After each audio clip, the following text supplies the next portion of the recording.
being on social media today, it's like being a child and listening to mom and dad fight. And who wins when a child witnesses mom and dad fight? Nobody. Nobody wins when a child is having to witness their mother and father scream at each other. Why are we screaming at each other?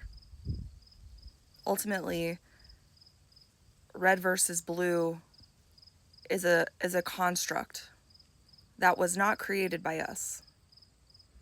It does not serve us. It has not served us for a very long time. Do you know who's going to suffer from all of us screaming at each other at the top of our lungs on the internet? Do you know who's going to suffer from all of our combined and collective effort at the perceived other side that doesn't fucking exist?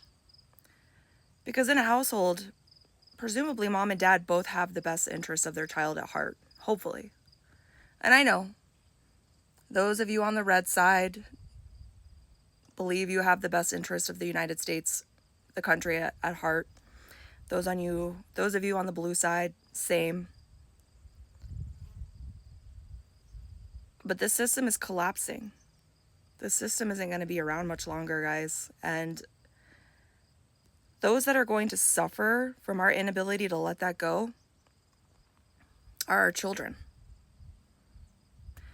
Those that can't make choices just yet. Those that are in elementary school and middle school and in high school. I have an 11-year-old daughter, and I worry so much about the world that she's growing into. She's going to come into adulthood, and anyone coming into an adulthood right now are coming of age in a time where we are celebrating the death, the assassination, the murder of a civilian podcaster with political views that were polarizing, yes. But we have a First Amendment right, and we are allowed to voice our opinions, whether you agree with them or not. To celebrate the passing of that individual is such a slippery slope. I get it. I understand that we are all so hurt and angry and scared. But to see so many people on the internet celebrating and saying that he deserved what he got because 2 years ago he said something to the effect of, we're going to have to take some hits to keep our Second Amendment right. I get it. Oh, he spewed hate on the internet. Guys, this is a slippery slope. This is a slippery slope. We are not the jury and the judge and the executioner. Nobody is.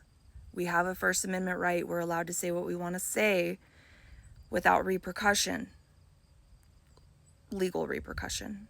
Obviously, you can get as much hate as you want because that also is free speech. But for those of you that truly believe in your heart of hearts that wasn't an atrocity, that wasn't wrong, that it was justified because he spewed hate, I would argue that saying that someone who has an opinion and voices it in a public arena deserves execution in front of his wife, in front of his children, is just as, if not more so, hatred than anything he ever said. And that's a slippery slope because now you've gone and spewed hate on the internet. What's to say that someone shouldn't or couldn't do that to you with no repercussion, and that someone else might celebrate that the next day? Do you see how that's a slippery slope? Do you see how hatred against our fellow American, against our fellow man, is so insanely dangerous in times like this, or in any time? We need to pull our shit together. We're allowed to have opinions without the consequences of said opinions being execution, assassination, murder, whatever you want to call it, whatever the fuck that was.